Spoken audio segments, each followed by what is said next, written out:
Hello, welcome back to Norton Place, and Happy New Year! That's right, we are year 2024. I'm Justin, and introducing our newest teacher. Yeah, my name is Celine. All right, and Celine, tell us a little about yourself. A little about me. Well, I'm from Sweden. And I have been in Japan for 3 months now, so I'm new here, and I'm new in Japan in general. And yeah, not a lot about me. I like reading books, watching movies, and I do climbing on my free time as well. But yeah, that's about it. So as you can see, she is a fluent English speaker. But is English your first language? English is not my first language. So Swedish is my first language since I'm Swedish. But I have been speaking English since I was 5 probably. So very early I've been speaking English because I've been living in different countries. So that's why I have been speaking English for quite some time. But it's not my native language. Okay, all right. Well, that's why we're doing this video, right? We want to introduce to you our newest teacher in the new year, but also we want to show you that perhaps you don't have to be a first language English speaker to teach and know the language well. Yes. One of the challenges I feel like if you don't have experience in English speaking countries is you might not know all of the idioms. That's very true. So I think for me personally, I might have a good fluency when speaking, but knowing exactly like the items that you're talking about is quite difficult for someone that's not a native English speaker. So I learn something new every day, I feel like, still. And that's right. It's important to know that even fluent English speakers and even native English speakers are learning new idioms every day. And sometimes making new idioms every day. For example, I'm just curious, do you have Swedish goldfish in your country?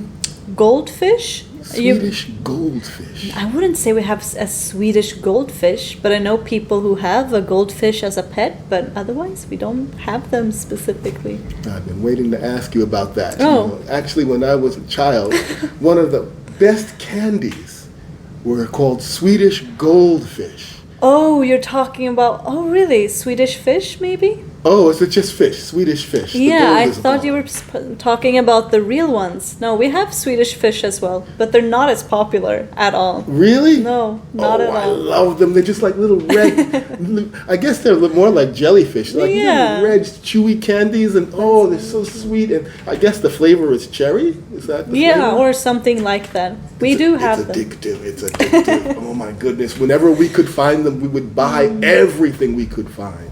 Really? But That's they very weren't called interesting. goldfish, they're Swedish fish. Swedish fish, I think we call them Swedish fish, I believe, but they're not as popular as in the US, probably. Oh yeah. Okay, but that's not what this video is about.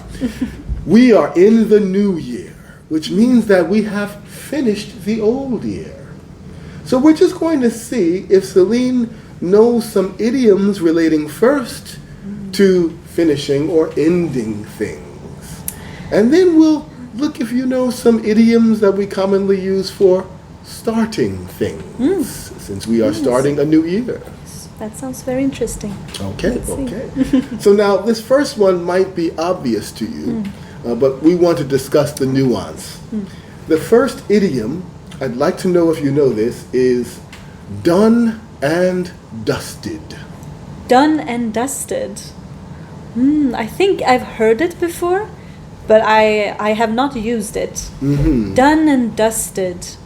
Maybe it's when you have really completed something and you completed it a long time ago, it's done and it's dust over it, maybe? That's my guess. That's actually a pretty good guess. Really? Yeah. Okay. Yeah, actually, to have something dusted means that the dust has been cleared off of it. Oh, okay. Right, but you're right, though. If you have to dust something, that means it was done a long time ago. That's right. Okay, that's good. So it does come from that. Actually, the nuance is that it was done very well. That it was done well before time. Okay, yeah. And usually it's something that was, you would expect it to be hard, but it was easy for someone to do.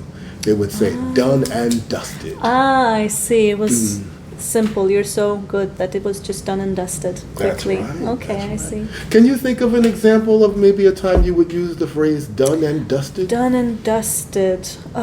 Maybe if someone asked me if I have studied for the big test, I would say, it's already done and dusted. I'm all ready. That's right. Maybe. That's right. So you are a student. Yes, I was. We're learning things with these, okay? We'll try to pick some more information out of her as we go. Okay, so the first idiom, done and dusted, is now done and dusted. Let's look at one more idiom, maybe two, for finishing things. Okay. This idiom is to close the door. Close the door. Okay. Not just close the door, but it's an idiom of closing the door. Well, yeah, we say to close the door on something. Okay. Maybe if you close the door, it's something that you don't want. You're just closing the door.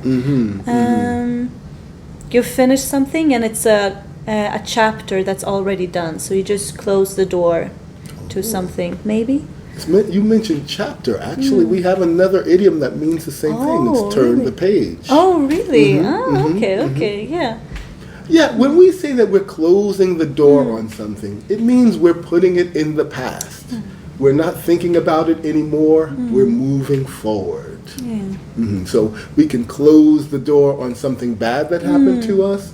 Usually it's when we don't want to remember something or we don't want to focus on it too much. And of course, it's easy to find an example of something you close the door on, as it is New Year's. Yes, exactly.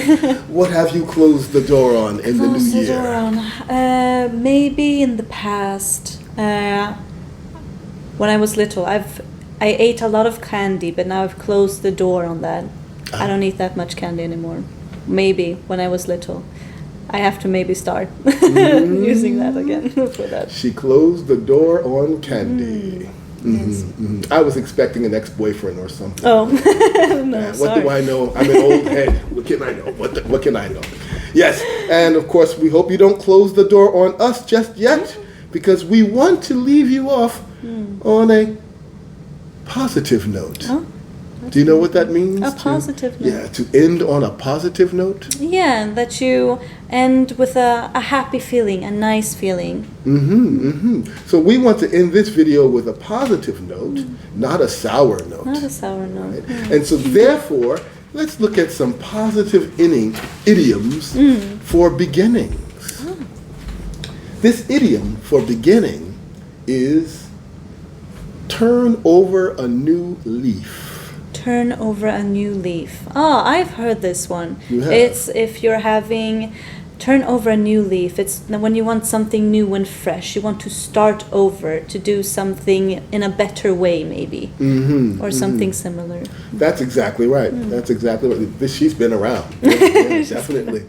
Yeah, usually it's when we're getting over having done something badly and we want to change ourselves and be better, then we turn over a new leaf. Yes, that's good. Do we ever use that for something bad? Like, I'm a good guy and I want to become a bad guy, I turn over a new leaf? I've never heard that being used in a bad way. It's just a good, on a positive note, exactly. It's just a good way of changing for the better. And so in what way would you like to turn over a new leaf in 2024? Oh, that's a really good question. I would like to turn a new leaf on just positive thinking, I think, for the next year. Just not worrying too much, just thinking very positively. I think that's good. That's always a good... That's a good thing. That's a good New Year's resolution. Yes, exactly. You know that phrase as well? I know that phrase. I can't catch her. Yeah. New Year's resolution is a promise or a plan to do something in the new year. Yes. What do you want to turn on? I think my turning over the new leaf, I am going to pay more attention to time and money. That's also a really good resolution, I feel like. Yes. Until now, I've lived my life as if I just don't think about time and I don't think about money. So today I went to the convenience store and went to pay for something and discovered there was no money in my wallet. Right? Because I don't even like to think about how much money is in my wallet or how much money is in the bank, or I just don't like to think about money. Okay. That Seems sounds to like be that way. Yeah, sounds like a good resolution then.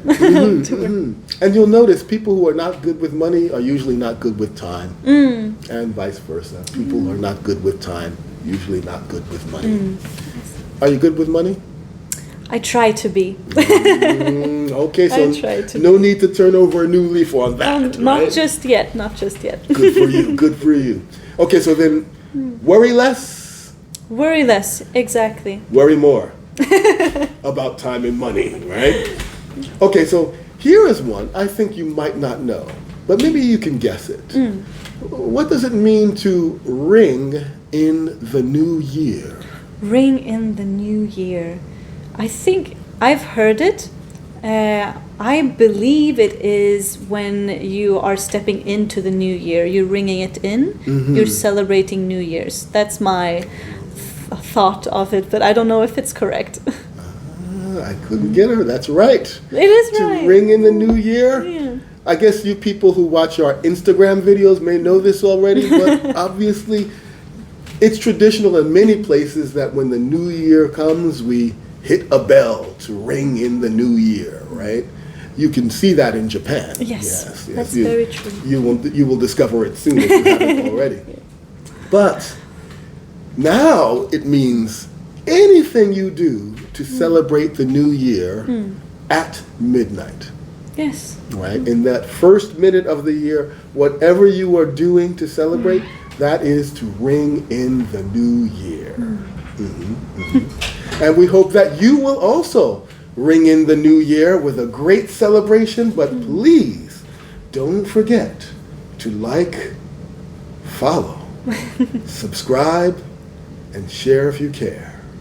Once again, Happy New Year. Happy New Year. See you next time.